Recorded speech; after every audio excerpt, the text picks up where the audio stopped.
नमस्कार विद्यार्थी मित्रांनो, MHD CET फिजिक्समध्ये जर आपल्याला 90+ मार्क्स त्या ठिकाणी पाहिजे असतील, तर हे जे टॉपिक मी सांगत आहे हे अजिबात मिस करू नका. त्यामध्ये rotational dynamics, mechanical properties of the fluid, kinetic theory of gases आणि थर्मोडायनामिक्स हे 4 टॉपिक, सोबतच वेव्ह ऑप्टिक्समधले 3 topic, oscillation, superposition of wave आणि वेव्ह ऑप्टिक्स आणि मॉडर्न फिजिक्समधले जे 3 टॉपिक आहेत त्यामध्ये dual nature of radiation and matter, atoms and nuclei आणि सेमीकंडक्टर हे मोस्ट इम्पॉर्टंट टॉपिक आहेत. सगळ्यात महत्त्वाचं म्हणजे MHD CETमध्ये 80% वेटेज जे आहे ते आपल्या 12वीच्या बोर्डचे जे काही टॉपिक्स आहेत त्यावरती आहेत.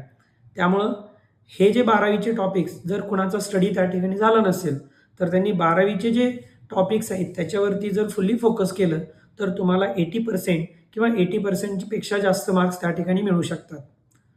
तसेच दररोज आपण या ठिकाणी 25 MCQ करणं गरजेचं आहे.